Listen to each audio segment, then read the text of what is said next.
and 314 for a shooting at Century Theaters. They're saying somebody's shooting in the auditorium. Roger, keep your fires west of the smoke. You're cleared hot. An officer hit. Send me the world. Don't go over that fence. Don't go over that fence. Grab the shotgun again. Welcome to Tactical Tangents.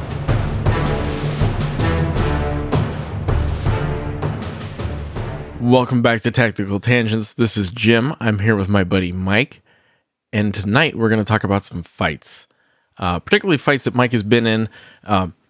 One of the origins of Tactical Tangents is that he and I would be, calling each other on the phone, BSing about our days and stuff. And he'd be like, dude, you won't believe this. I was in this brawl outside of a 7-Eleven and it went like this and I went like that and he went like this and I arrested him and saved the day and I'm a sheepdog.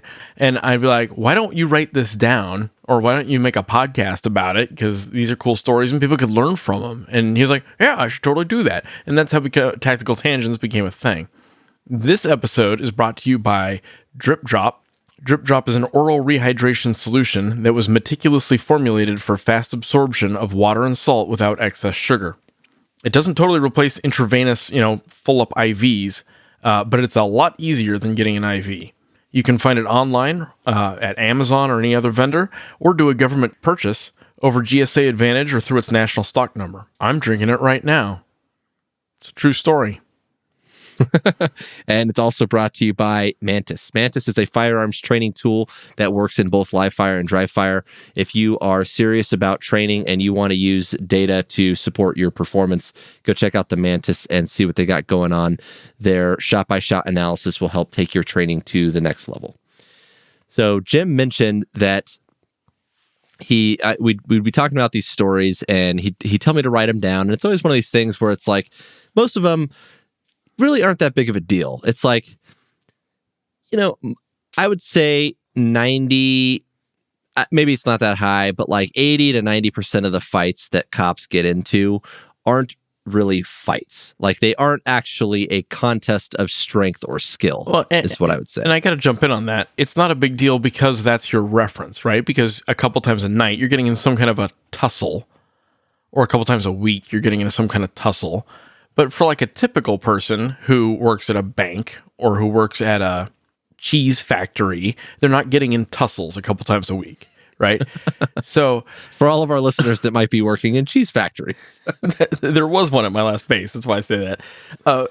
And one of my heroes back in the day, a guy named Charlie Beckwith, who created a premier Army Special Operations organization.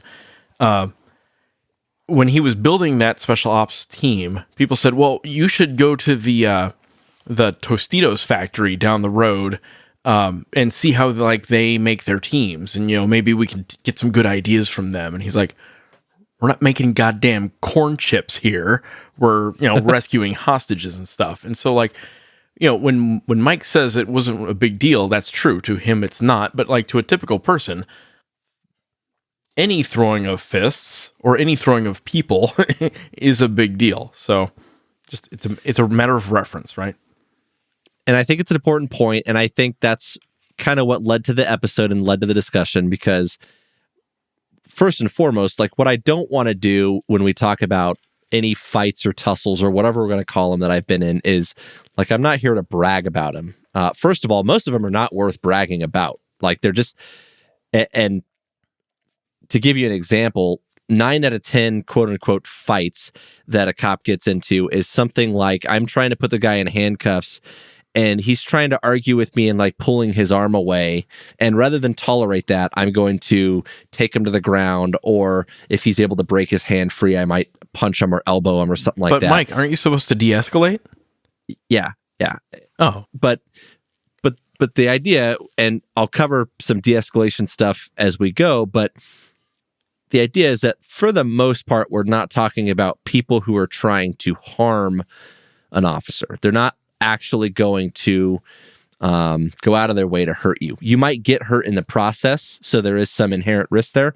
But you're like collateral damage, right? Yeah. To their intent, which is get away or just don't get in cuffs, that sort of thing, right? Right. The problem, though, is that there are people out there who will go to those extremes to get away or to avoid getting in trouble.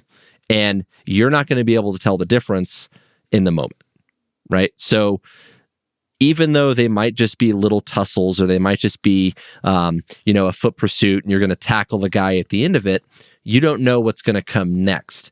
And so all of your decision making has to be framed around that. Like the last thing you want to do is get complacent and say, well, for the most part, he's not going to try to hurt me. He wouldn't do that. Well, this is clearly not someone who has... right? Because, thinking back to other episodes that we've talked about risk management, and you have to hedge against the most dangerous outcome, which is a guy who actually is going to try to hurt you. And is that common? No.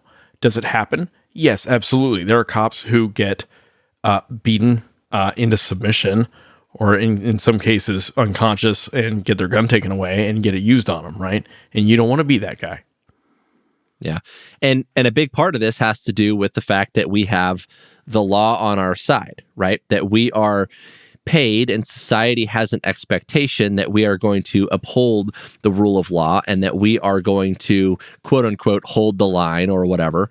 And so because we are theoretically doing the right thing, we're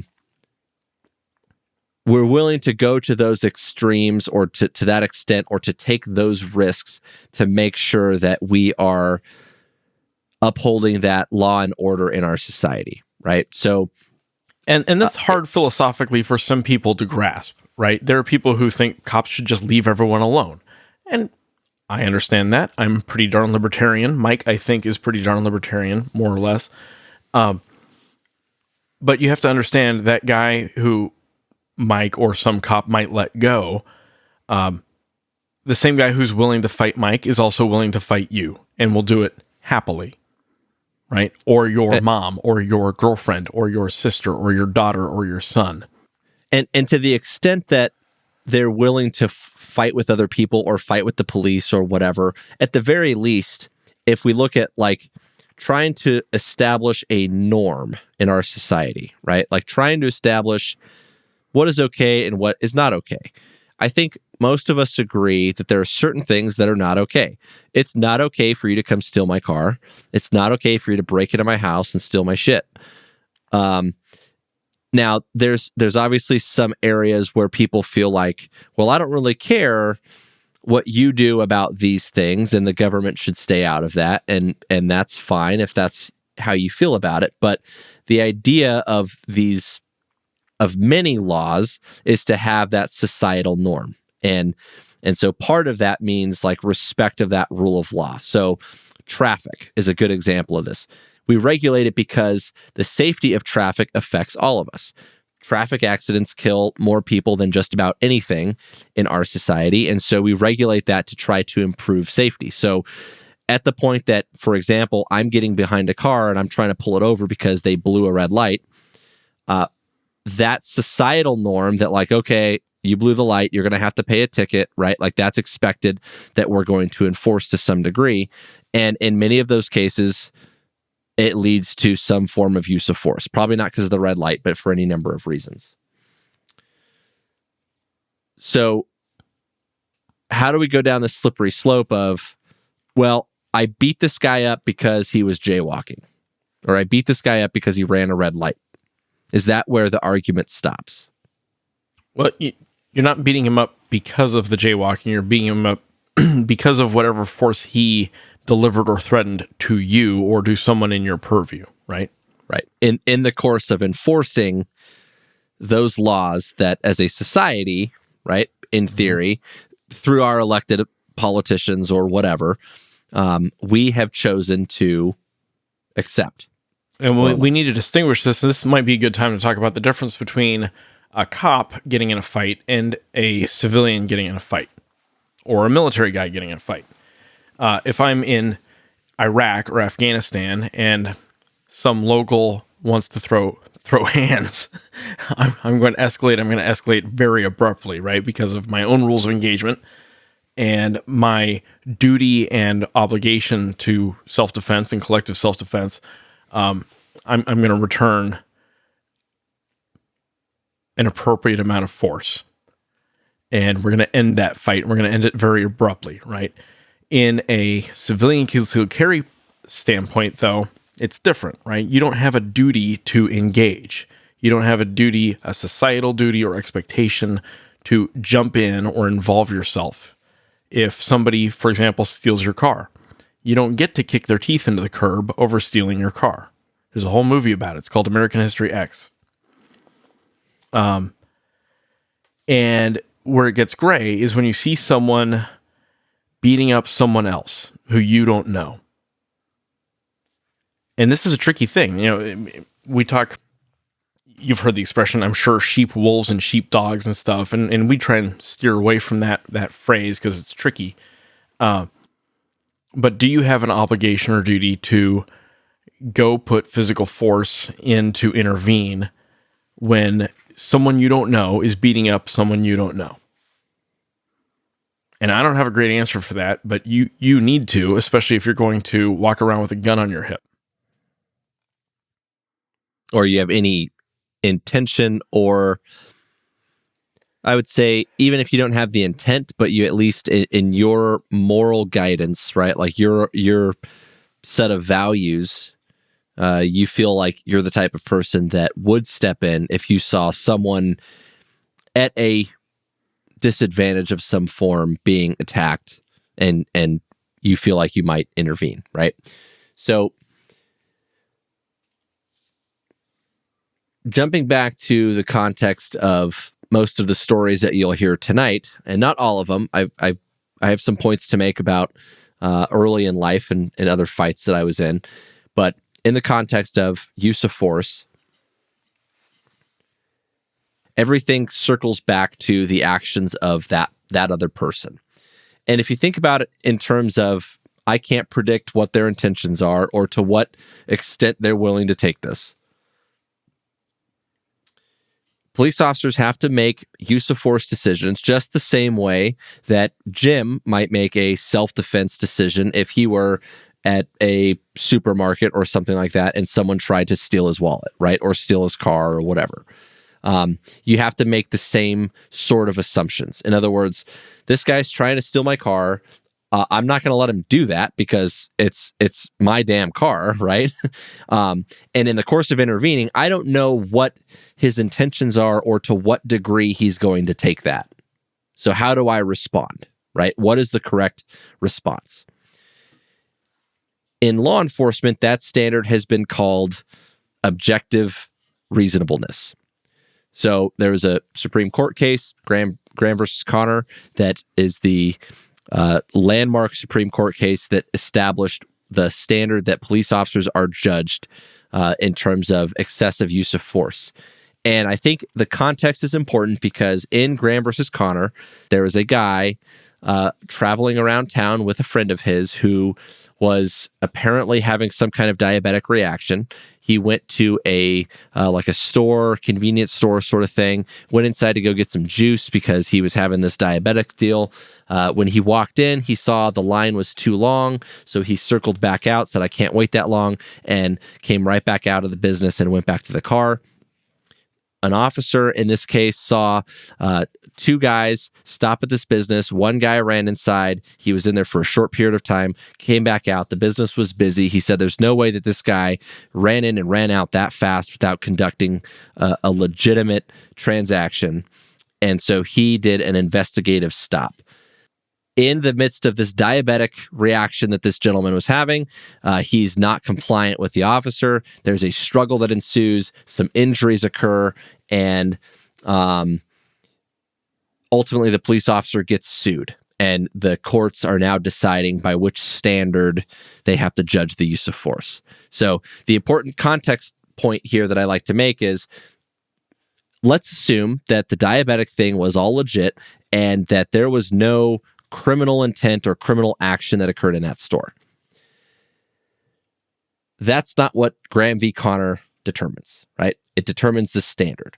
So the standard becomes this objective reasonableness thing. So make sure that you're wrapping your head around, it's not about whether or not the officer was right in his decision about the criminal act. It's about whether they acted reasonably. Okay. And there's an important point here. And it's like day one of anything lawyers will tell you, in addition to it depends and talk to a lawyer, they will say reasonable minds can differ. So different cops on different days are allowed to make different decisions, and that's okay. It's a reasonable, which is a pretty wide spread, pretty wide umbrella, right? Yeah.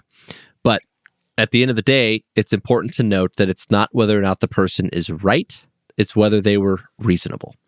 And in the eyes of Graham versus Connor, okay, out of the court case, this is a more or less a direct quote. Not every push or shove, even if they may later seem unnecessary in the peace of a judge's chambers, violates the Fourth Amendment. The calculus of reasonableness must embody allowance for the fact that police officers are often forced to make split-second judgments in circumstances that are tense, uncertain, and rapidly evolving, from the perspective of a reasonable officer at the scene, not with the 20/20 vision of hindsight. So that's a pretty forgiving interpretation of use of force, right? It's the judges saying, look, we understand cops have to make quick decisions at risk with the adrenaline flowing, and that sometimes they're going to go hands-on and sometimes they're going to hurt people, and that is expected and understood in society. And again, that's tough for people to get their heads around. But that's what they said in the court case. Yeah.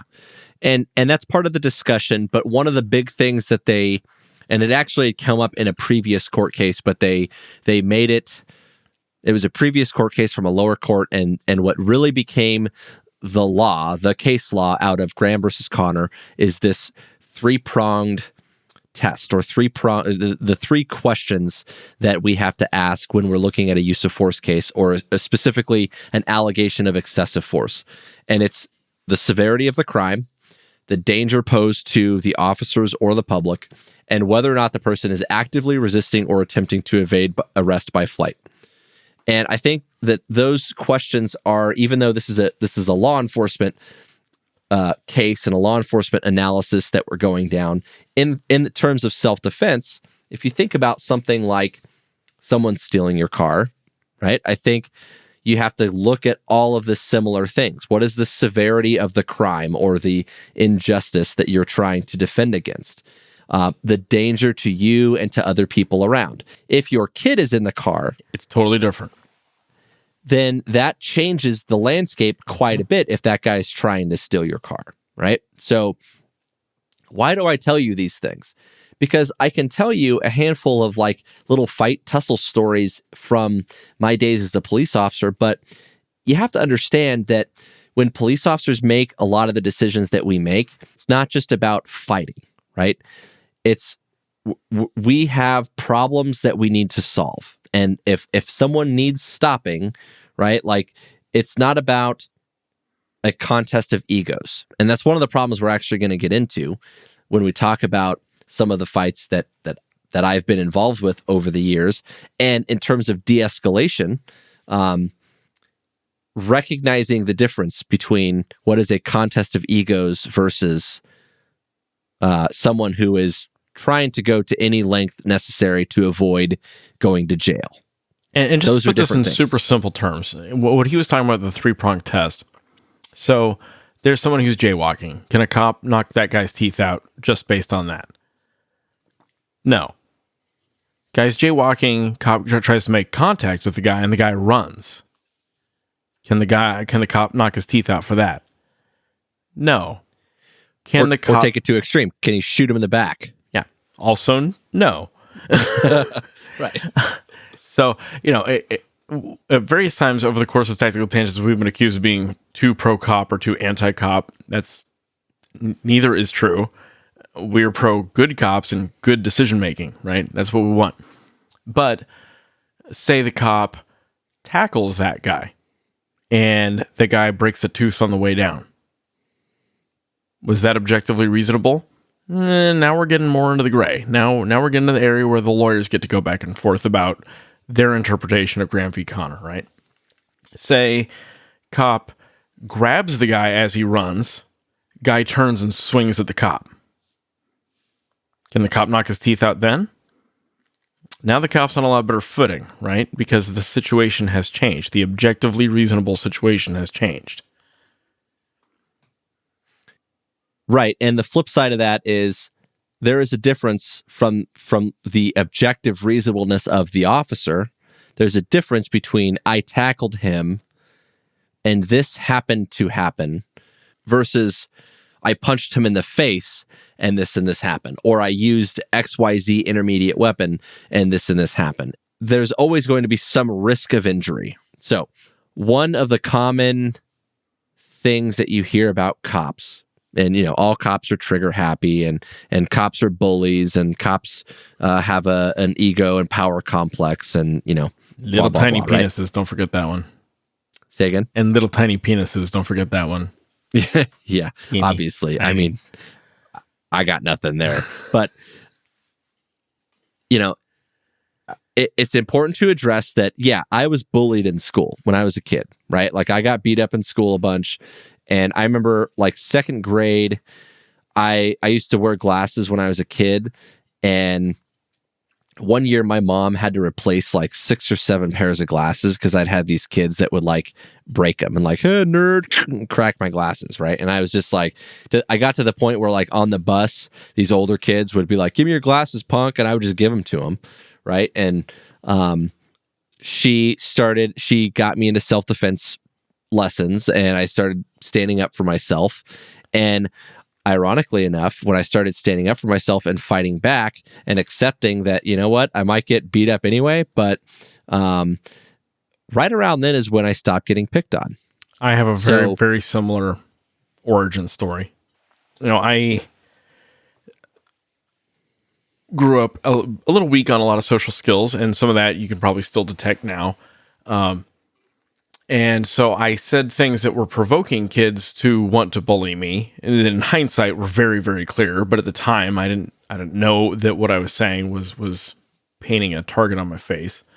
And I would get messed with basically through about halfway through elementary school until halfway through junior high. Those were rough years, right? And faced bullies, various forms, and it turned out at some point I figured out I was bigger than most of them. and I tossed one into a wall. What? F this. Yeah. I grew up doing some martial arts, and I had always been taught, like, don't ever use this. Don't ever hit another kid. And at some point I'm like, this is stupid. I'm just going to go ahead and use it, and we'll see what happens. Yeah. And funniest thing, people left me the hell alone after that. And one of my big memories from that is going to the teachers and the teachers not helping. Yep. And the recognition that at the end of the day, your personal safety is your responsibility. Nobody cares about you like you. I remember there was one kid that I was getting picked on a bunch with that my mom had actually talked to the school principal about it. How do I describe this? Basically, the principal made it a race thing and was like, well, he's just a poor little black kid. Like, don't worry about him. And my mom's like, I don't really care. Like, it had nothing to do with that. I want him to leave my kid alone. And if he doesn't leave my kid alone, then he's going to kick his ass. And she's like, well, if he gets in a fight, then I have to suspend him. And my mom was like, I don't really care. If he defends himself and it's a legitimate self-defense type of thing, then I'm going to take him to Disneyland on his suspension. Mm-hmm. Like, you do what you got to do, but I'm not going to tolerate this. I've already spent all this money on replacing all of his glasses and stuff, and this kid needs to leave him the hell alone. And so you better do it, or we're going to do it ourselves. So that day came where this kid took my glasses off and he threw them. And what I had been taught by, in the self-defense training that I had gotten when I was like 7 or 8 at the time, was my karate sensei or whatever told me, hey, if anyone ever touches the glasses on your face, I want you to punch him right here. And it was square in the face. And so I did. I punched the kid in the face. And I went and picked up my glasses and I walked to the principal's office and I was like, hey, this kid took my glasses and I punched him. and I got suspended. And my mom took me to Knott's Berry Farm instead of Disneyland. It's another amusement park in California. And that kid never messed with me again. It's weird. And Yeah. Yeah. So, I think there are a lot of people out there that would tell you that behavior, fighting, or I don't know if you would call that starting a fight. Like at what point, and if we talk about law enforcement, in the context of law enforcement, if I go initiate the traffic stop, right? Like if I stop the guy for jaywalking and he runs and or fights with me, did I not really start that fight? I mean, where does that end, right? So the guy, the kid, when I'm on the schoolyard, takes my glasses, and I keep getting my glasses broken when I get bullied because I essentially don't put up a fight, and he's going to throw them across the schoolyard and damage or break my glasses, and I could just roll over and take that, or I can stand up for myself. Yep. And kind of a universal truth, weakness is provocative, and rolling over in a lot of ways just gets you more bullying, right? Yeah. So the fighting, in a sense, was reinforced because when I fought back, I got good results. And so someone probably out there could make some argument that I'm predisposed to be a bully because, fighting was reinforced. But I remember that in my police academy, one of my mentors, he was one of our instructors, and he and I became, at this point, I'd say he's a friend. He's retired now. And he used to tell us defensive tactics is like the part of the curriculum in the police academy where they teach you arrest and control tactics is the actual name that nowadays we use, but they still call it on the schedule. A lot of times they still write DT, defensive tactics. And it was the fighting part, the fighting competency of law enforcement. And he used to tell us there's nothing defensive about defensive tactics. We play offense, right? Like these are fights that we are paid to start in a sense. And there's a Seventh Circuit court case that talks about less lethal. The quote out of this court case is, "Other than random attacks, all such cases begin with the decision of a police officer to do something, to help, to arrest, to inquire. If the officer had decided to do nothing, then no force would have been used. In this sense, the police officer always causes the trouble. But it is the trouble with..." You fucked me up. Go on. In this sense, it's just funny. The cops causing the trouble. In this sense, the police officer always causes the trouble. But it is the trouble which the police officer is sworn to cause, which society pays him to cause, and which, if kept within constitutional limits, society praises the officer for causing. In other words, the guy that's stealing your car or stealing your shit or any number of, attacking innocent people or whatever, those are the fights that we are supposed to go pick. Yeah, we're right? paying the cops to go cause trouble for that guy, right? Right. And one of my earliest offensive fights, one of my earliest fights that I was not in any trouble. Real quick on that.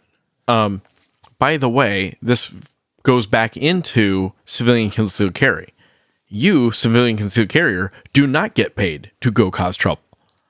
You pay people. You outsource that. We as a society outsource that to the cops.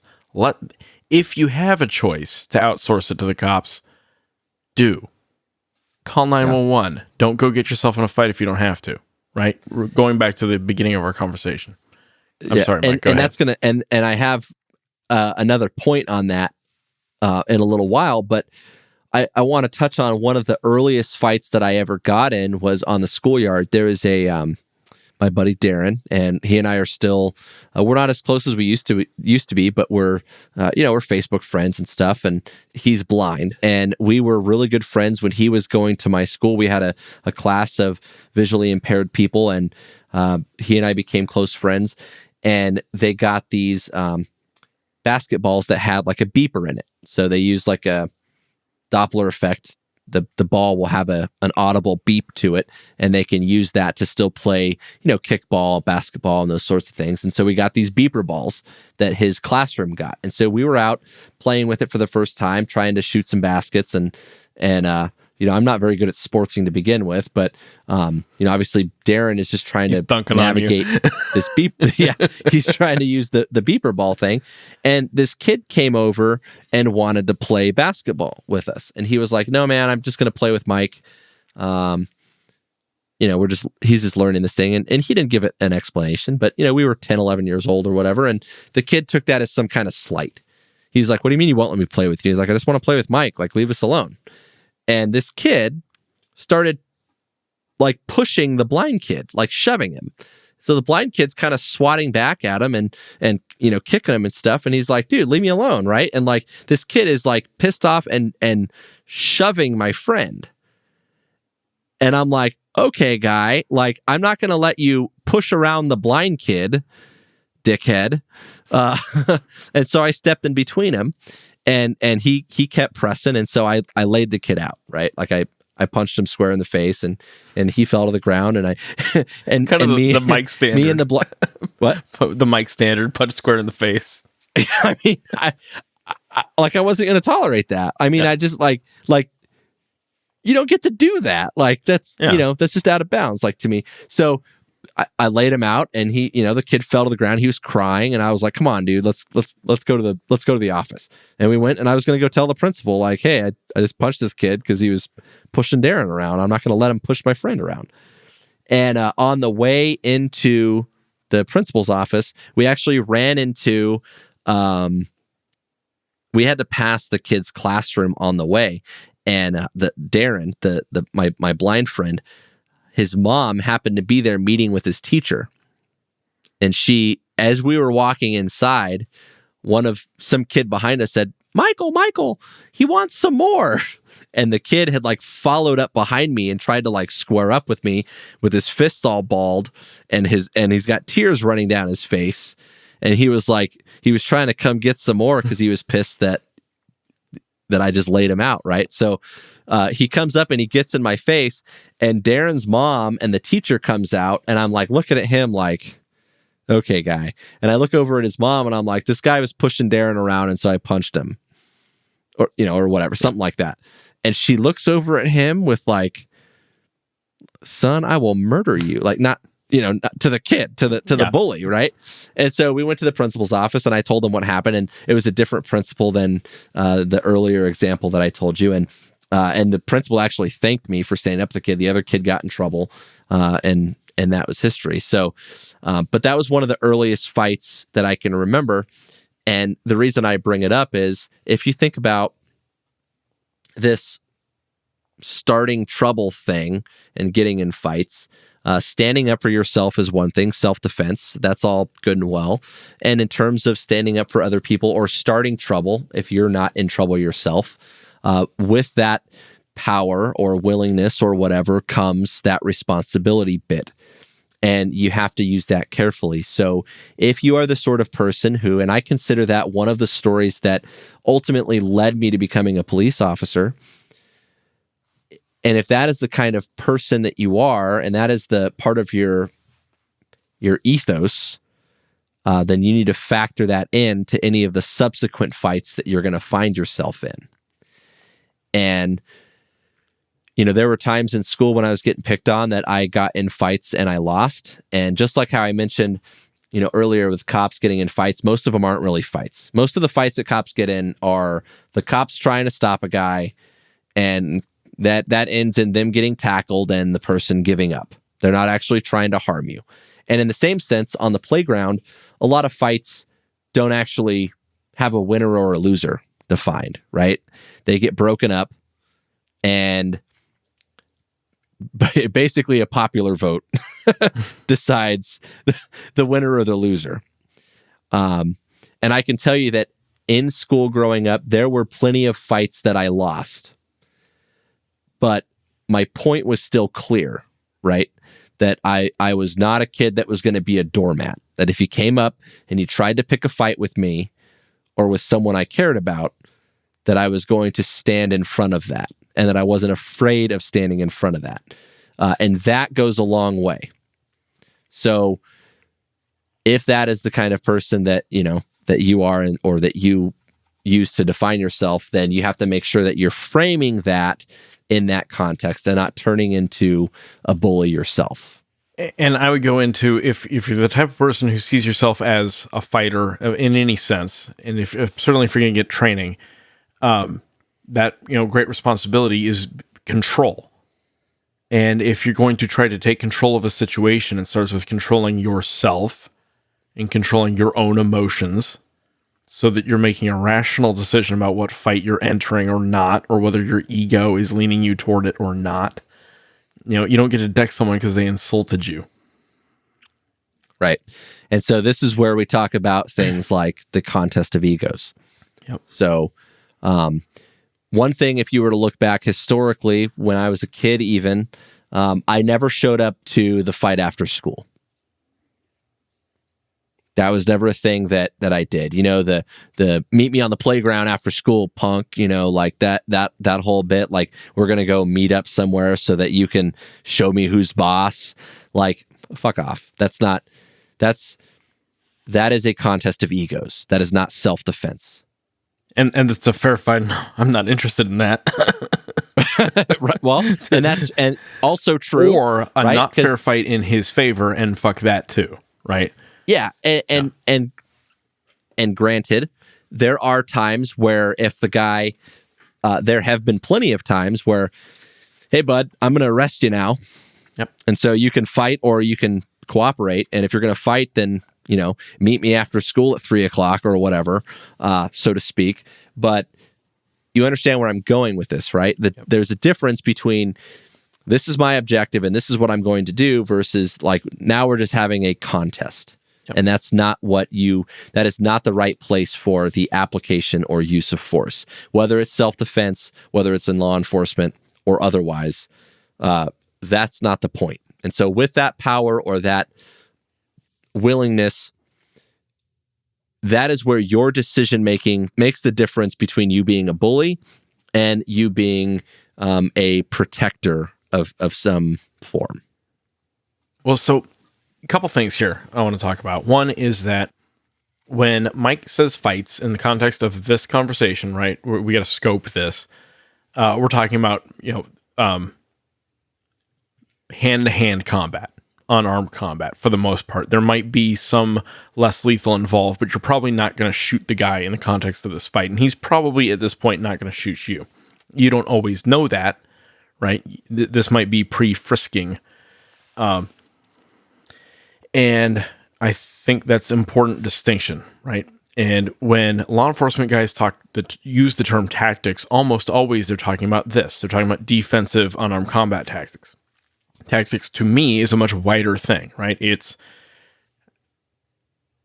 all your talking tactics. It's all your lethal tactics. It's how you employ firearms. It's how you employ your car. And so the fighting tactics, the unarmed combat tactics are one subset.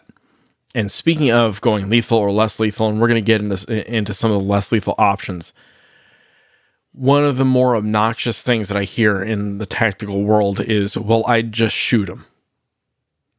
Mm-hmm. And we've talked about this in the past, but it's worth bringing up here, I think now, because one of the things that you will learn, the more training you get, especially the more training in this realm that you get, the gun is not a talisman. Just because it's on your hip doesn't mean you get to whip it out. Just because it's on your hip doesn't mean you get to shoot the guy legally, morally, ethically, tactically, any of that, frankly. And we humans, being the little apes that we are very, very tool-oriented and tool-fixated. And once you get a thing in your hand, it doesn't matter what it is, a walkie-talkie or a knife or a gun or a taser or a clipboard, the tendency is to fixate on it and not on your task, which is control the situation, de-escalate the situation, get the guy into cuffs, get the guy on the ground, get the guy to drop the object that's in his hands. Whatever your task is, that needs to be your focus. And we tend to distract ourselves with our tools. So when Mike and I talk about people, ideas, hardware, this is a huge idea that it's about your task and not just about your tool, the hardware part. We talked about that in the ECQC episode, our interview with Craig Douglas and ShivWorks. We've talked about this over and over, and this is kind of the culmination of that. And in terms of identifying that task or determining your objective, right, to effect an arrest,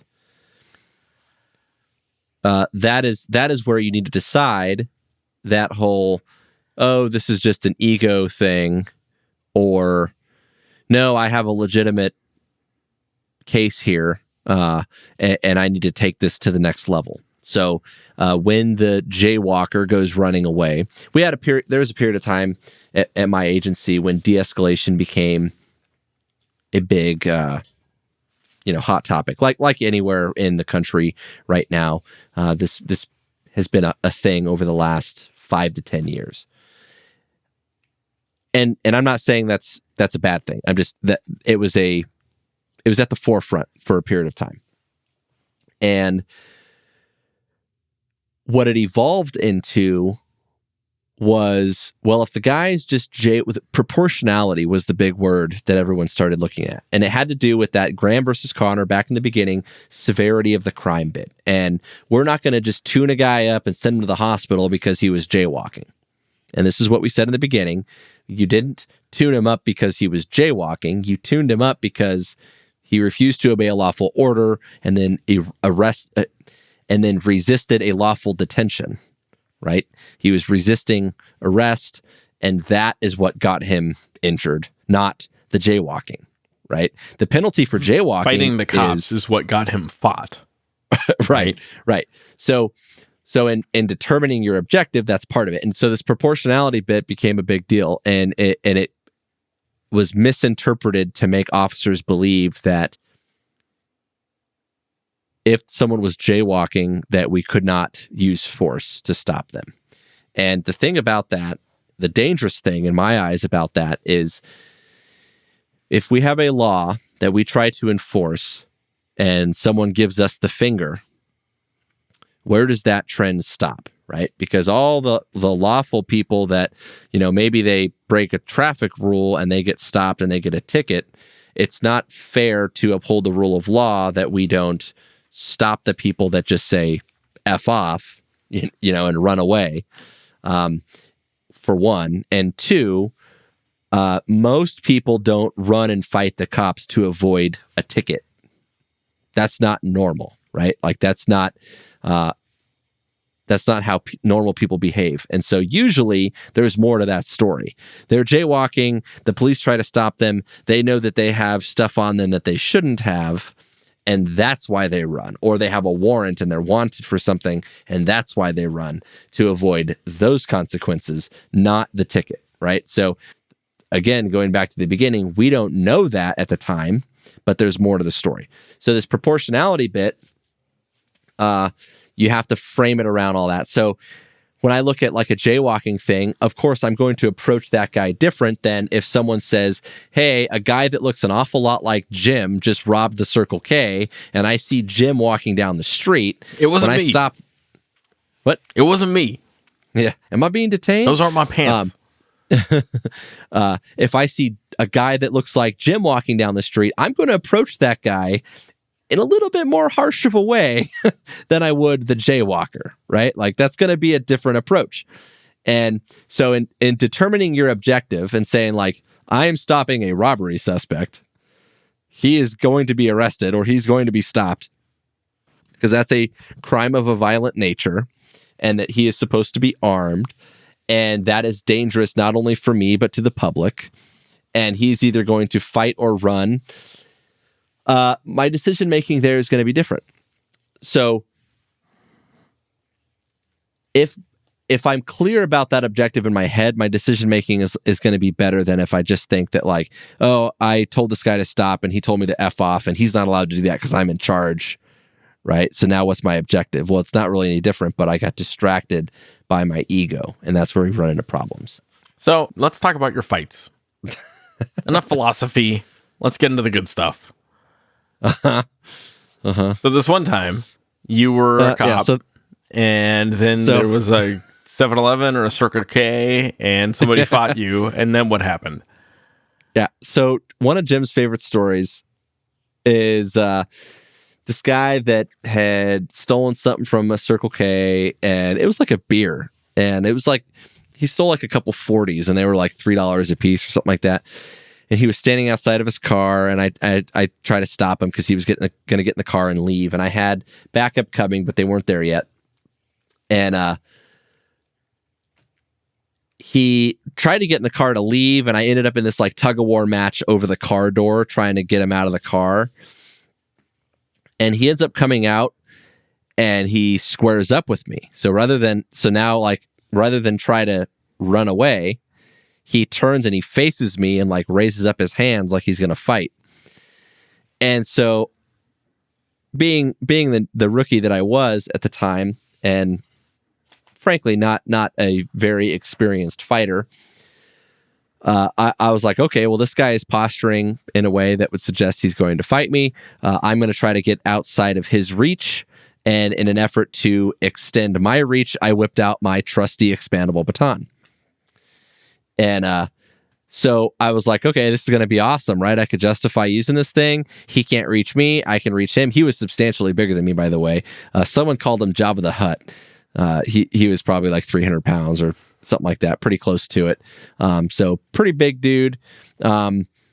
Probably pretty drunk, if I had to guess. I mean, he was stealing 40s that only cost a few bucks a piece, so that seems to fit. And so when he took a fighting stance, or what I interpreted to be a fighting stance with me with his fist clenched, I pulled out my baton, and when he didn't want to cooperate with my commands, I gave him a quick, swift whack on the side of the leg, according to my training, with my baton. And it promptly did nothing. Not a damn thing. It pissed him off a little bit. Like, it did kind of bounce. I remember like my arm hurt for days after that because I hit him, I hit him as hard as I could like with an meant expandable to. baton. Yeah. And then he kind of started, the one thing that it did is it pissed him off, but he kind of started to run away, but not like away. He started to do this like do-si-do thing around a car. Like I was chasing him around Trying to keep car. distance on you. Yeah. And yeah, we're doing that thing. And he ends up with his back up against the building next to a trash can. And I decide, okay, this guy's got his back against the wall. I'm going to go in for the takedown. And so I holster my baton and I go in to try to grab his arm. And I didn't realize that at the time, but he punches me right in the face. And I didn't even feel it, to be honest with you. But he punched me right in the face, and I try to grab his arm, and he hits me, and he pulls his arm away. I hit him a couple times in the face, and before we ended up falling onto the hood of a car that was parked in front of Circle K, and before I actually felt like, because he kind of fell on top of me, and I was rolling out from underneath him to be on top of him, and I was about to push him off the hood of the car, and we were going to go to the ground. And right about that time, I heard someone whisper a sweet nothing into my ear that said, "Let go."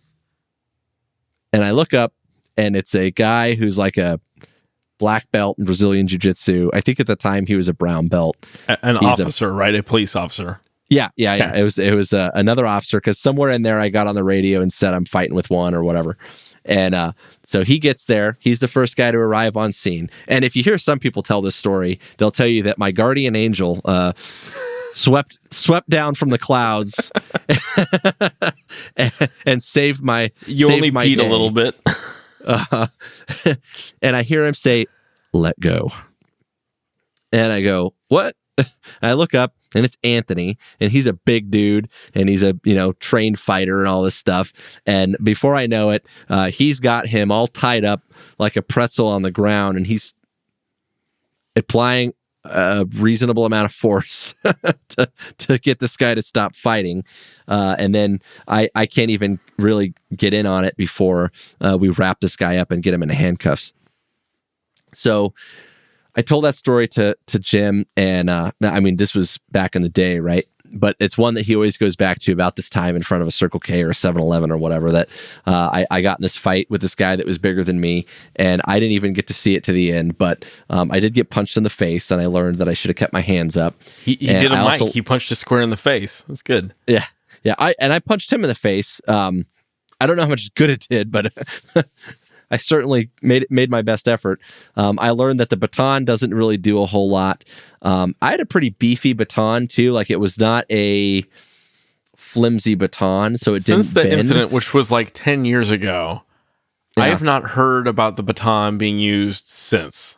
Like, I don't know that you've actually taken out the baton since then. Not for hitting people. I've used it for breaking windows, and I've used it for knocking on doors, and that's about it. I can't think of any other times that I've used it on a person. It wasn't effective. And again, it was a sturdy baton. I've ditched it for something lighter weight since I've moved out of a regular patrol assignment into K9. And a lot of people that have the lighter weight ones, the ones that that you're used to seeing, those people that have used them have bent them, and they're basically useless after they've used them because they bend and then you can't get them closed, and it's paperweight. So, So what are your big lessons off of that? Lessons there were the baton sucks, and it's mostly a waste of time, and getting hit in the face is not something you're probably going to realize in the moment. I didn't realize I was hit until afterwards when Anthony told me that he was pulling into the driveway and he saw the guy hit me. I was like, I didn't even realize it. And I found like a little red mark on my face after the fact, but I never even felt anything. And I was like, really? He hit me? I didn't even know. And I think that's relevant because from a training point of view, it plays into that stress inoculation bit. When we put people in these scenarios where they got to fight, a lot of police recruits in training have never been hit before. I mentioned in school back in the day, I got picked on plenty of times. I got in fights, and some of those fights I lost, and so I've been punched, and so it's not a big deal to me. And so making sure that you're not going to shut down is something that probably plays in with a lot of people. Not a huge lesson learned in that case, but the sort of thing that I would call Jim about and tell him, and he'd get a kick out of it. So tell me about the guy in the shed. So the guy in the shed, there was a border patrol checkpoint. I live in southern Arizona. We're not too far from the border. And we had there was a guy that fled from a border patrol checkpoint. The county sheriff guys got in a pursuit with them, and they ended up bailing out of this car in one of the neighborhoods in our area. And so we went with K9. I wasn't in K9 at the time. I was just another patrol officer. And we went looking for him, and we actually had searched like a good part of the whole neighborhood before we went back to the yard, like right next to the car. And we went and checked on the shed, and we found the guy in the shed. And the shed was one of these, like, it wasn't like a little metal shed. It was like an actual wooden shed that had been converted into a small, like, living quarters, almost guest house. Not like a Tacode. It didn't have plumbing or power. It had like extension cords running to it. But it was like a structure, like a wooden structure. So it's pretty good size. It had a dresser and a bed and a mirror behind the dresser, and then like a bunch of just shit in there. And so there wasn't a lot of space, but it was like a mini bedroom. And so we open the door, and we can see the guy in the mirror hiding like behind the door, and he's like tucked against the wall. And we go and we start fighting with this dude. We try to arrest him. We didn't have enough. They didn't dog bite him. The charges just didn't substantiate that at the time. And so we went in to go grab this dude because we could see him, and he starts fighting with us. And we find out later that he was high on meth, and it was probably the worst fight. One of the worst fights that I've been in terms of, you hear about these dudes that have like this superhuman strength and all this stuff. There was 4 of us in this shed. And the problem with fighting in a shed is that you're in a shed. Mm-hmm. And so I remember like punching this guy with everything I had with my flashlight in my hand turned on so that we could see. And so I'm holding my flashlight turned on trying to see and also punching this guy. And, two guys have each of his arms. So one guy's on one arm, one guy's on another arm. I'm trying to grab this dude and grab him by basically like the back of the head and neck to take him to the ground. And he's sitting on the bed, just kicking and fighting. And so I end up grabbing him by the back of the head and I start kneeing him in the face. And I after punching this dude and grabbing him, trying to pull him to the ground, both arms are controlled, they're trying to be controlled by these other officers. It's going nowhere. And so I grab this guy by the back of the head and I start kneeing him in the face with everything I have, and he's still fighting. And I'm like a knee to the face, without like, especially, this isn't like MMA, right? Like there's no pads. That is typically a fight ender.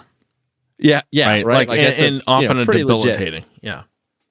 And I'm kneeing him in the face as hard as I can. And at one point, I remember the fourth guy in this fight. So there's one guy on each arm, me, and then the fourth guy was one of the sheriff's deputies. And at one point, he pulls out a taser. Signed to his nuts. What's that?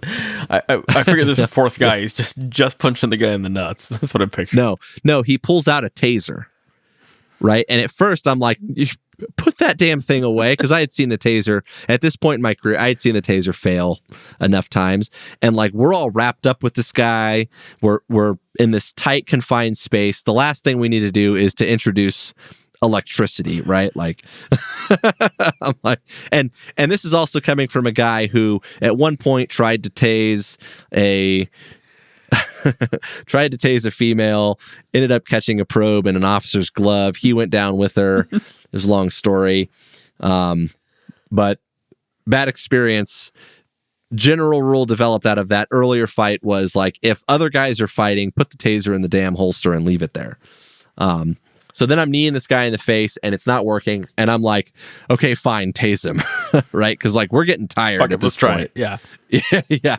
And so the sheriff's deputy pulls the taser out and he tases this guy, and like a Frankenstein, the guy's got a probe in like his chest or abdomen and a probe in his knee, which if you know anything about taser, that's like the ideal placement. They call it splitting. If the belt is the hemisphere of the body, if you can get one in the upper body, one in the lower body, that is the ideal scenario for taser, right? For neuromuscular incapacitation. That's like what they want.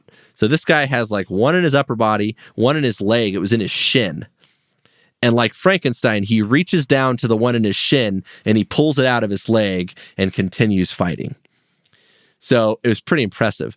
And so I go back to kneeing this guy in the face, and I'm hitting him with everything I have. We end up finally falling onto the ground. We end up tumbling kind of out of the shed, and a fifth officer shows up, big dude, supervisor, good guy. And he basically grabs him in like a headlock, and we got him in handcuffs. And then he went to the hospital for like a dislocated shoulder. And at one point, they actually thought that he might like croak out and die because his heart rate was so high and his blood pressure was so low from all the drugs that he had done.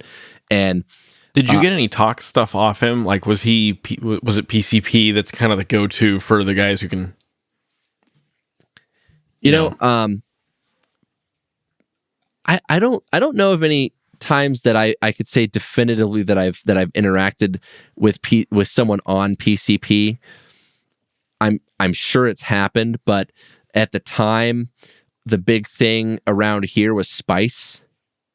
And I don't know if you heard of the spice thing, but like they used this like quote unquote potpourri stuff that they sprayed with like a synthetic cannabinoid. It was supposed to resemble marijuana in some way, but like wasn't technically illegal. And so they marketed it as potpourri, but people could smoke it. And it was known for like turning people into zombies. Yeah. Like, yeah, it was fucking people up. And like the DEA came out and was like, please just smoke marijuana. Like, because it was like killing people. And it made people,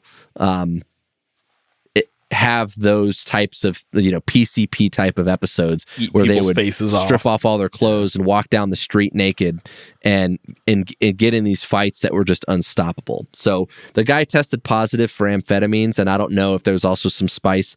Spice was like it's a hard thing to test for. So that was a big thing for us. I've interacted with PCP. We've come across it in like dangerous drug sales cases, but not. I can't say definitively that I've interacted with people who were on it. Maybe it's just because I never got those results. But Spice was the one that resembled PCP in terms of people being on it. But this fight in the shed thing, we finally got this guy rolled up, and he went off to the hospital, and we went in there to search the shed and to see what else he might have had on him that he hid in the shed, if he had drugs on him or whatever. And we found a gun, and there's a loaded gun on the bed that we were fighting on. And it was basically like he was basically sitting on top of it. And what I envisioned was that it was next to him when we ended up on the bed and we were fighting, easily within his reach, but we didn't know it was there. I mentioned the visibility issues we were having. And, I don't know what his presence of mind was and if he had like the wherewithal to realize like, oh, there's a gun. If I can reach it, I'll shoot him. But the lesson for me there was you never know what little thing might have saved your life. And so the fact that we had the other two guys in there trying to control his arms, whether that was successful or not, and I was hitting him with everything I had and bringing the fight to him to the degree that we could. I don't know which of those three or the combination of the three, if that prevented him from, getting the gun in his hand to use it, or if that was even something that he would have done, or because again, we don't know, right? And that's part of the problem. But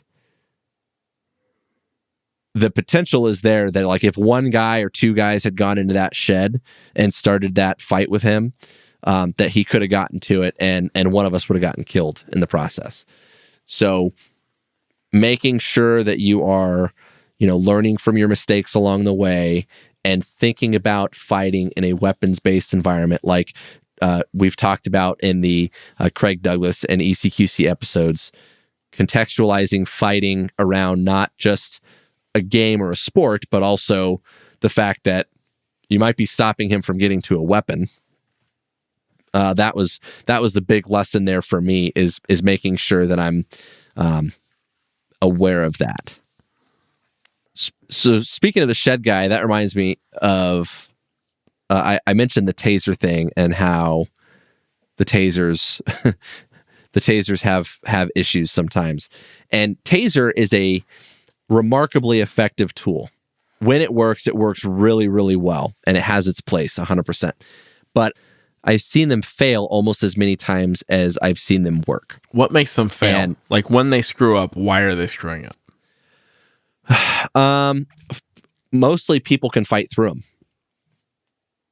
That's probably, when you see the videos, like I've been tased, right? And so when I got tased, I didn't really want to do anything. I think I screamed like, fuck me or something like that when I was getting tased.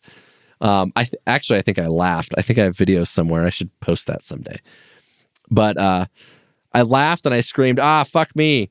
And but in that context, it's not like I had my liberty on the line, right? And I wasn't under the influence of anything. You just had to make it through it. Right. So for the most part, I just see that people can just fight through them. And if they don't make a good connection or they're able to break that connection, then they fall apart. And I don't know that people are that smart that they realize, hey, all I got to do is sweep a certain way to pull one of the probes out or something like that. But most people, that doesn't happen. If they're getting tased, they immediately give up. But some people, they're able to just fight through it. And then other times it's just a matter of both probes making a good connection. That doesn't always happen. You're shooting two projectiles out of a little handheld device, and sometimes they go exactly where you want them and sometimes they don't. So, I've also seen them have problems with the batteries. Those have mostly been resolved in the latest generation of tasers. The latest ones also give you follow-up shots, so you don't have to reload and then fire a new cartridge. You can actually shoot 2 cartridges back to back, and that helps. So they've gotten a lot better, but it's still something you can't rely on 100%. But I want to hit on something we talked about earlier, which was that whole discussion about proportionality and the use of force stuff. And Jim in the early on mentioned de-escalation. And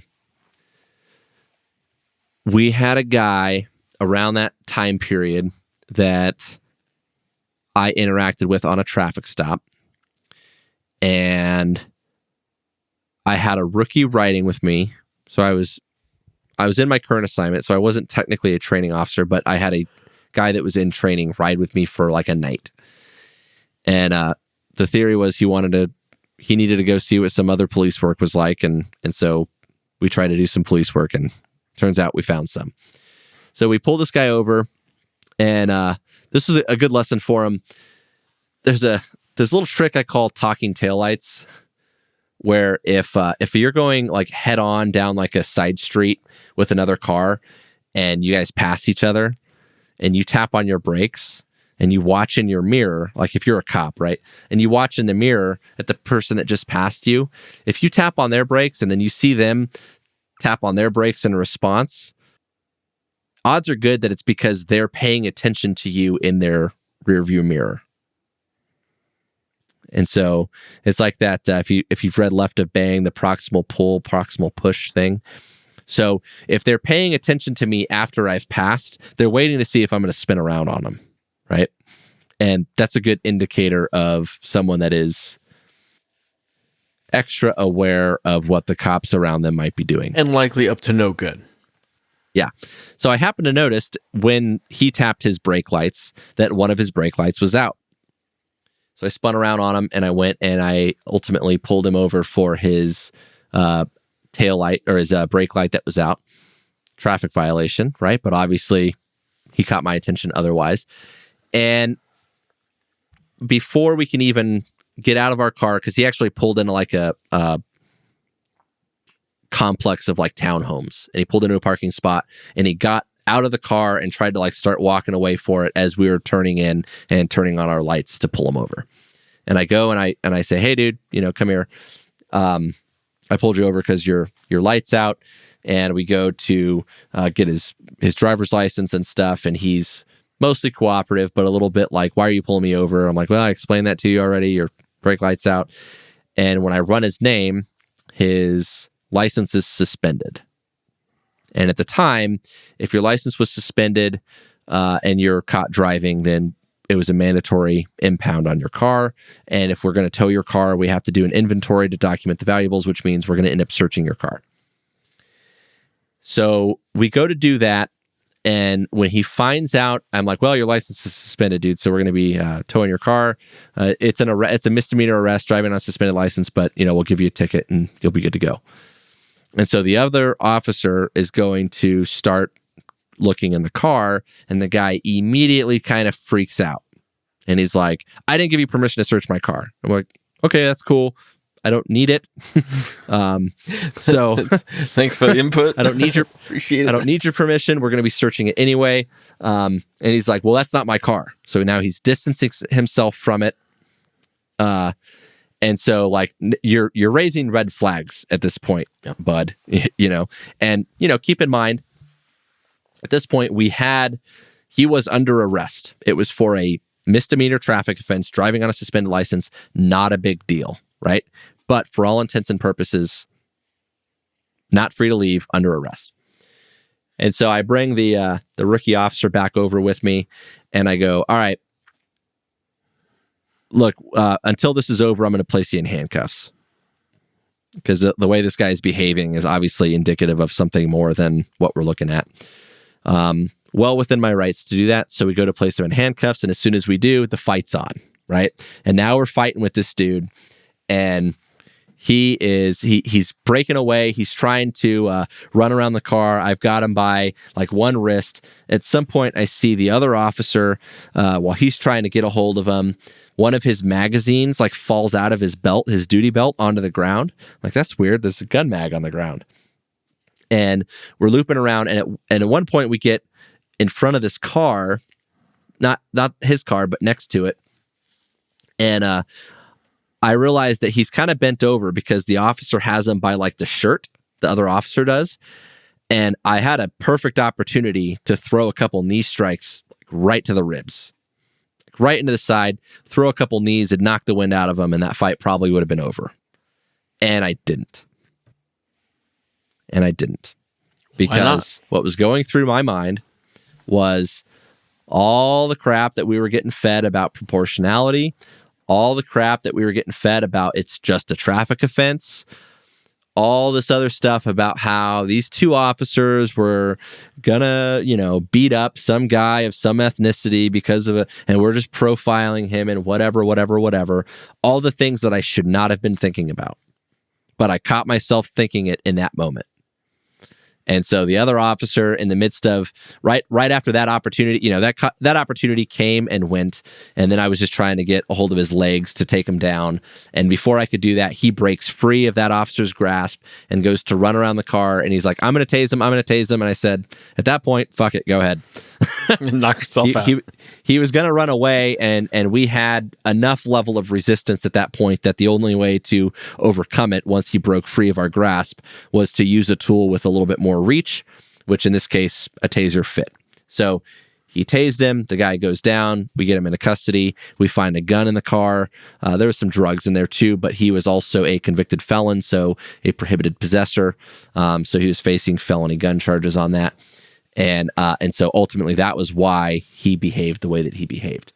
But it was one of the things that started my crusade against the quote unquote de-escalation training that we were dealing with, because that should not have precluded our otherwise reasonable actions in the moment. And if that guy was afraid of getting arrested or placed in handcuffs because he had a gun on him versus in the car, which has been the case. Ooh, I have a story about that, actually. I could tell you about a time that I was given a wrestling tip by a suspect. But, true story. I'll get to that one. But the last thing that should be going through my mind when maybe that guy was nervous about getting placed in handcuffs because he had a gun on him that he knew he shouldn't, and that he was going to go to prison if he got caught with it, right?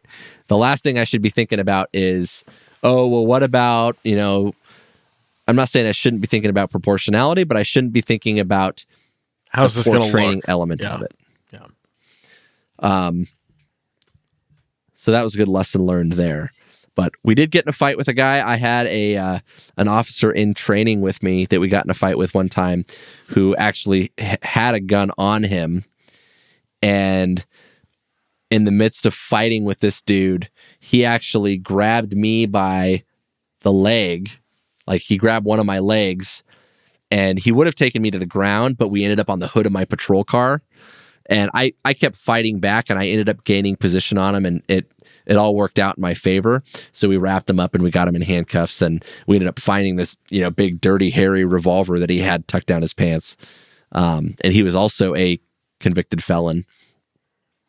And in the aftermath, he was giving me like wrestling tips. He's like, "Hey man, don't ever let someone like me grab a leg. Like, you always want to avoid the leg." And because it was a single leg takedown basically was what he was doing.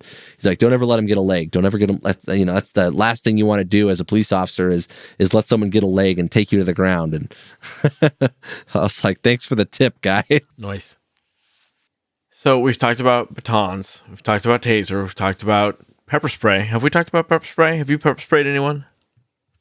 I know you don't like pepper spray. You've said that many, many, many, many times, and you have threatened the lives of anyone who gets pepper spray near you. Yeah. Well, it's not that I don't hate pepper spray. I think it serves a very good self-defense role. In law enforcement, different objectives, right? different objectives. Yeah. In a self-defense role, Yep. I'm trying to get someone away from me. I'm trying to get someone to stop attacking me. In law enforcement, you have to go get close with that person and put handcuffs on them. Right? Yeah. If I introduce pepper spray into a scenario, I'm introducing it to my scenario, To your car. to my world. Yeah. And I've already had enough of that. So I do think it serves a role where it works really good is if you're trying to get someone to stop what they're doing, but you're not in a position to really, go hands-on and fight with them. So like the guy that's like, he's sitting in on his, in his car, in the seat of his car and his windows down. He doesn't want to get out of the car. Okay, no problem. Psst, and then you can buy yourself some time to open his door and drag him out of the car. The type of person that is posturing and they're standing up and balling their fists like they want to fight, and you know it's going to go to a serious physical confrontation. Again, I don't really use it for that purpose. It's effective there, but you're still going to have to go hands-on with them. So it's good for the scenario where I don't really want to have to bash this old guy's face in. And there was a transient guy that we used to deal with all the time. He was, he was always drunk anytime you deal with him. And whenever he wanted a free meal and a shower and a warm place to sleep, he would go out into traffic and start throwing rocks at cars. And that was his thing, was he'd go cause problems because he knew that it would get us involved. And every once in a while he'd get there and he'd want to fight. And it was like, look, dude, you're gross. I don't want to fight you. And it was just like that. And every time he fought, it was a mess because he'd fight with you and then he would go dead weight and he'd bash his face on the concrete.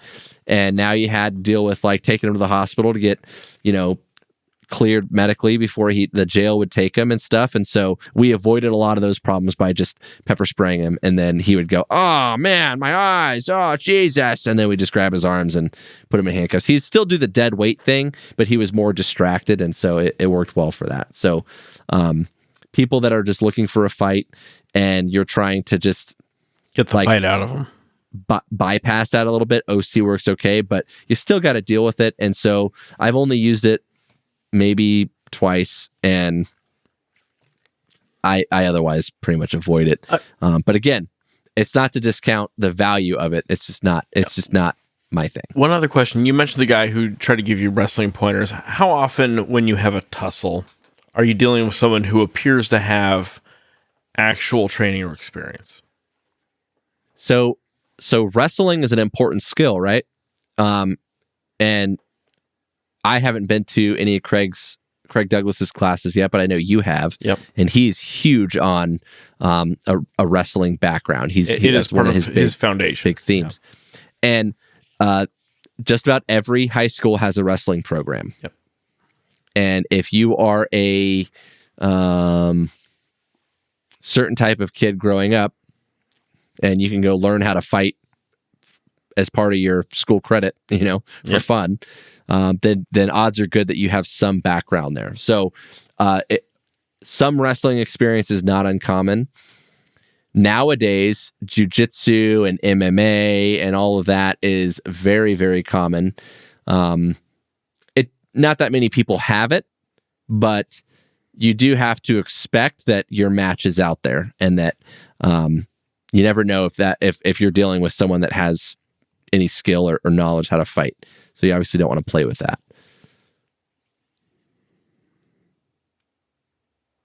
How do you fight differently now that you're more experienced than you did, say, when you were a rookie? What has changed for you? There was a period of time that I stopped closed fist punching because every time I did it, it hurt my freaking hands. Did you know in big chunks of the military, we get taught not to throw a punch in our combat? We get taught a hammer fist where you come down, and the goal is to keep from breaking your hand. Hammer fists, I can tell you from experience, still hurt. Yeah. You will badly bruise or sprain the shit out of your pinky. Yeah. And the like basically that whole side of your hand. Yeah. A lot of what's going to hurt your hand is targeting. So if you're punching people in the head or face and you hit the head, like the non-squishy part of the head, that hurts. And so where I was going with this is there's a period of time where I punched enough people that, you know, you're always like going for those first 2 knuckles, and it's not a precise instrument. And so after a couple times of missing, you're like, man, this really hurts. So I thought I'd go with what we were taught in DT, which is either closed fists or palm heel strikes, right? And I'm one of our DT instructors, so I teach both of those to the recruits, and they're both, if you have to throw strikes, you got to throw strikes, right? They're both viable options. But what I learned is that those hurt too. And kneeing people in the head, guess what? That hurts too. So I've hurt my knee. I've hurt my elbows. Elbows are pretty solid. Elbows pretty. I can't think of any times I've really hurt an elbow throwing elbows, which has become kind of a favorite. But you got to be pretty close, like pretty on top of a person for an elbow. Whereas knees, you can kind of work from some distance or some standoff, and obviously your hands are your hands. But if there's something that I've learned, it's that strikes, or that's changed from early on to now. I avoid strikes a lot more. I'm not saying they don't have a place, but I'm not going for like the TKO, right? Like I'm not trying to just lay a guy out. I'm trying to distract him in an effort to get to some semblance of control. So I've gotten a lot more comfortable over the last, at least recently, with grappling. And I'm not great at it, but, you know, compared to like most people on the street, most drunks that you might fight with on a given traffic stop or whatever. And when it comes to like takedowns and stuff, just outthinking them, like being more strategic instead of like trying to do some cool like judo move. If I'm holding the arms and there's a second guy there, like, hey, I got his arms, take his legs. And once you get a hold of his legs, like you take the base out, control his head. Where the head goes, the body follows. His legs are tied up. He's going to fall to the ground. And we're already at that point on a good path to winning. So that's probably the big thing, is avoiding strikes and getting more comfortable with, grappling and takedowns, those sorts of things. Have you had to fight a woman? Oh, yeah. Was it like the classic scenario of like a domestic violence thing and she comes up behind you with a frying pan? I've had stuff like that. We actually had a guy. So we had a full SWAT call out. It was a limited SWAT call out. So it was like not the whole team, but a bunch of us. Enough of you. Yeah.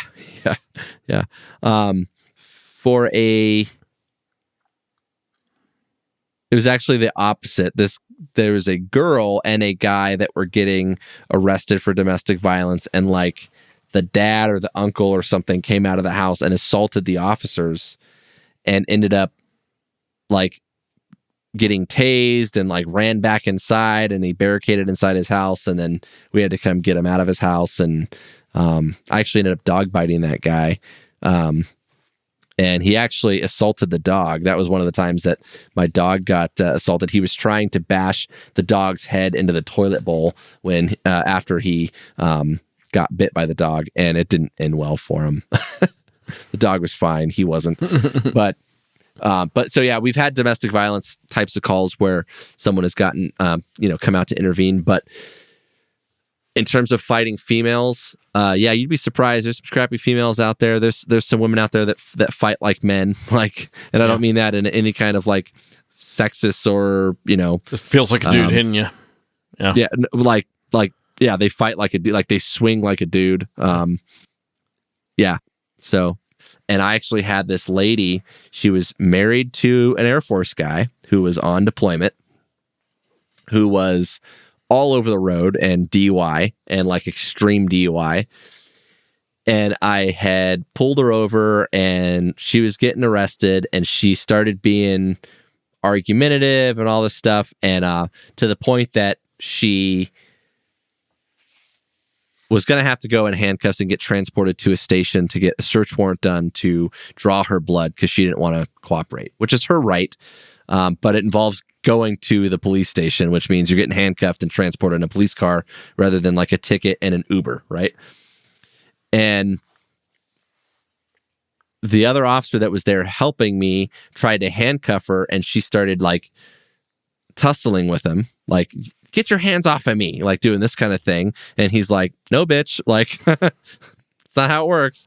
And so he ends up like basically like pinning her down on the hood of a car. We get her handcuffed, and I sit her up, and I'm trying to reason with this lady, and I'm like, hey, lady, I don't remember her name, but I call her by her first name. I'm like, hey, you're making things more difficult for yourself. You just need to relax and do what we're asking you to do. And she's like, well, my husband's an airman, and he's an Air Force, like whatever, and he's deployed right now. And I said, well, I don't think he'd appreciate how you. What's that? Did you tell her thank you for your service? No, I actually said something like, and again, not trying to be a dick, like legitimately trying to reason with her. I said something like, well, you're embarrassing him right now. I don't think he'd appreciate how you're behaving. And she goes, you know what? And she like tried to kick me in the nuts. And I like dodged. I kind of like, I turned to the side, so she just kicked me in the leg, but she tried to kick me in the balls, and the other officer like slammed her. He dumped her on the ground. So she got cut. And it was just like one of these things where this lady was like, she was just a, I don't know, skinny, like average sized lady that wasn't any kind of skilled fighter, but like, we're not going to sit there. I'm not going to let the girl sit there and kick me in the balls. Like, no. That's not how any of this works. Right. So you don't want to fight that girl. You're going to employ some control tactics. Yeah. And so she got slammed on the ground, and like, well, so you have that. Yeah.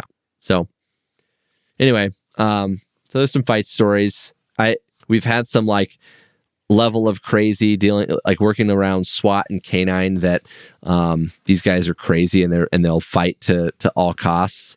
And they'll get hit with all kinds of less lethal and keep fighting. I don't know how useful that is for the average listener, but they exist. But I think it's useful for the average listener or a civilian concealed carry type to know that the person you're fighting may not be normal. Yeah, I think that's worth knowing, is that the person who approaches you at a gas station, you don't know. That's what makes it an unknown contact. And we've talked about this, managing unknown contacts or mucking. You don't know. You don't know whether they are totally rational, reasonable people who are trying to get your help. You don't know whether they are sociopaths who are trying to distract you and beat you over the head with a brick and drag you into the back of their van. You don't know whether they are people with very serious mental illnesses who are maybe dangerous themselves, maybe dangerous to others, maybe not dangerous at all, but definitely like a problem for you that moment. Or whether they are organized criminals who are trying to get something from you, trying to get your money or your car or your wallet, whatever, or trying to con you. You don't know. And that's part of the ambiguity that you have to resolve through, and that's part of the risks you have to hedge against, is punching them in the face may not work. And you've heard a number of stories on this episode from Mike, like kneeing a guy in the face 25 times or however many times it was. Like, he's giving her all she's got. And then the dude's still fighting, right? And you have to understand, like, you might picture a fight going a certain way, like, oh yeah, and then I'll throw a haymaker and then he'll drop to the ground and I'll be victorious. Or I'll just shoot him and he'll stop. Yeah, it might go that way, or it might not. And you have to constantly be assessing, who is this person and who am I right now, right? So Mike, what are your key like takeaways? What do you think anybody should take from these stories? So but to go back to your point about like you're giving it all they got, and you think that like that how you have an expectation for how this is going to end, right? Like you think that you know how this is going to play out in your mind, and it doesn't always go that way. One of the important takeaways is you don't know what it's going to take. Yep. Right? Like there's story after story of guys that have been shot and they keep fighting. They get tased and they keep fighting. And you're giving it all you got, and you just don't know what it's going to take. And you can make certain assumptions about that. Like, you don't know what their intentions are, and you should factor that in. One of the things that we talk about in terms of like a justification for use of force, and this plays particularly well into any scenario where I have a police dog there and a guy runs from me. And one of the things that I will usually point out when I'm writing my justification for use of force there is he did X, Y, and Z despite overwhelming odds against his escape. Did he really think he was going to get away? For someone to do X, Y, and Z, whatever it is, whether it's run away, whether it's fight, like in the presence of a police dog and 5 other cops, or his house is surrounded by the SWAT team and he still did all these things and he still thought he was going to get away, that's a level of desperation that is worth noting. And going back to what Jim said about you don't know how rational they're going to be or how reasonable they're going to be. And you can't ever know that. And so you have to factor that in. So that Graham versus Connor thing that I said about making split-second decisions in situations that are tense, uncertain, and rapidly evolving. Those are key things to consider when you're thinking about using force in either self-defense or law enforcement context. So I think that's a big takeaway, is making sure that you're framing those situations around the law and making sure that you're clear about your mission or purpose or objective, like Jim pointed out earlier. If it's to effect an arrest, if it's to get away, having that clear in your mind is important. And another part of it is a lot of these fights are not like, they're not sexy, right? Like we have this idea in our mind that if I'm going to go meet the school bully at the playground at 3:00 after school, I'm going to go like we all have an idea of what that's going to look like in our head. And we don't want to be in a fair fight, obviously. We want to acknowledge that all we're accomplishing there is it's a contest, right? It's a battle of egos. And probably more importantly, that fight is avoidable. Like you can walk away from that. So you have a grand idea in your head about how you're going to go teach them a lesson, and you might win that fight and then just get in legal trouble after the fact because you could have avoided it, right? Like they might have provoked you, but by showing up, you allowed it to happen. I think the fallibility of less lethal is worth noting. And I thought you did a good job explaining, like, Taser has good stuff about it. It has bad stuff about it. OC spray has good stuff about it. It's got bad stuff about it. Expanding batons are good at knocking on doors, but not on thighs, it turns out. And breaking windows. Yeah. So I think a lot of people in the civilian defense community who don't see a lot of the uses of these things day to day are like, well, I've got pepper spray, so I'm good. Yeah. And that's a recurring theme, is like, I don't like the box checking mentality that a lot of self-defense types have. And just because you have pepper spray doesn't mean you're good.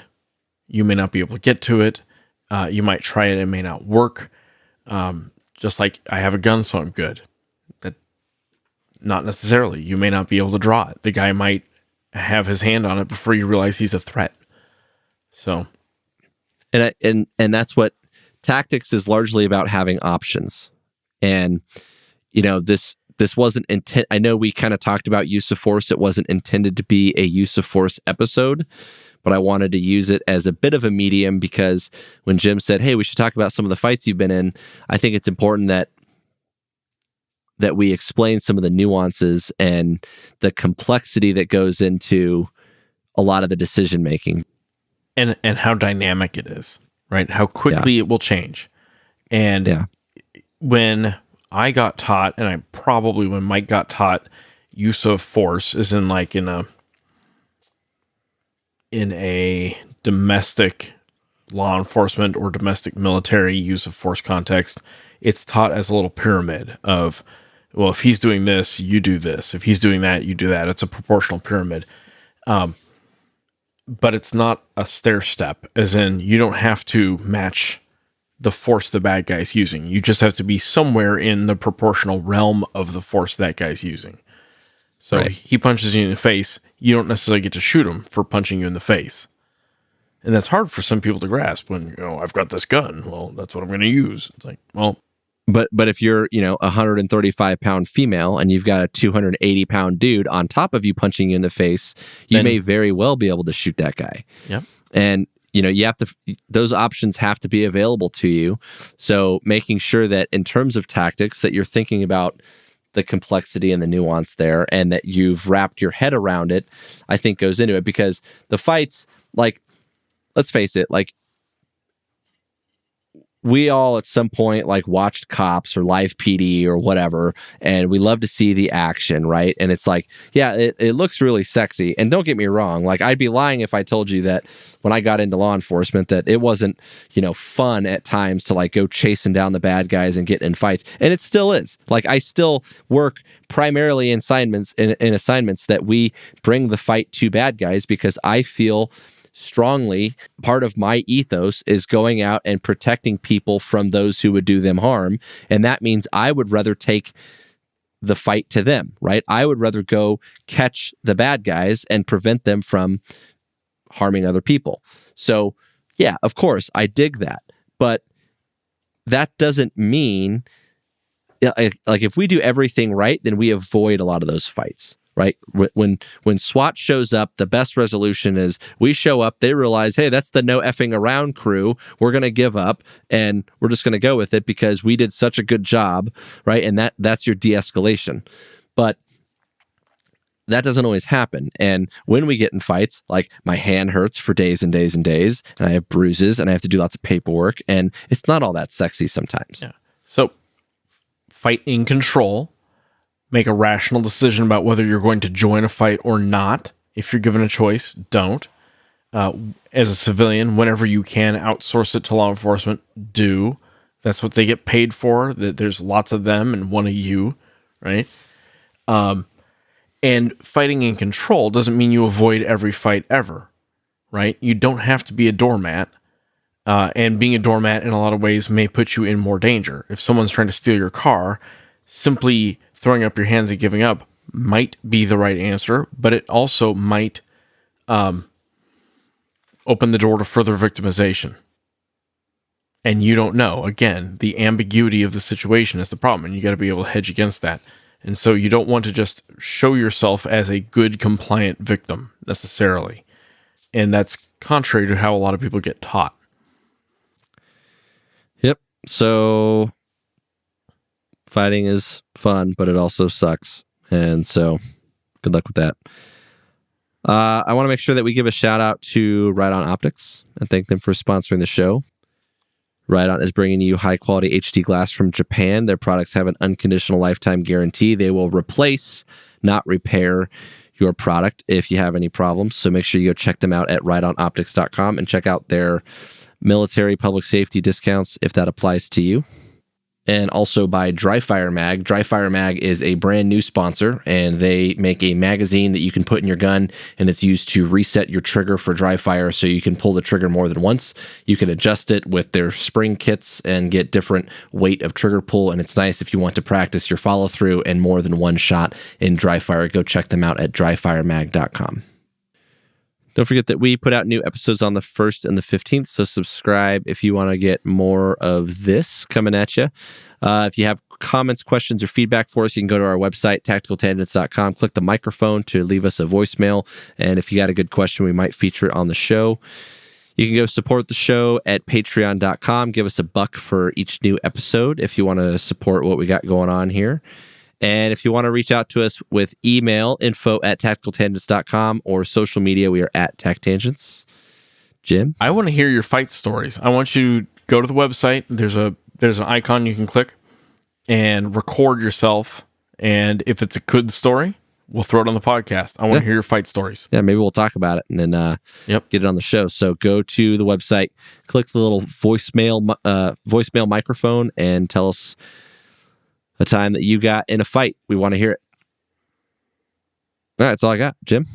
All right. Be safe. Cool. Good talk.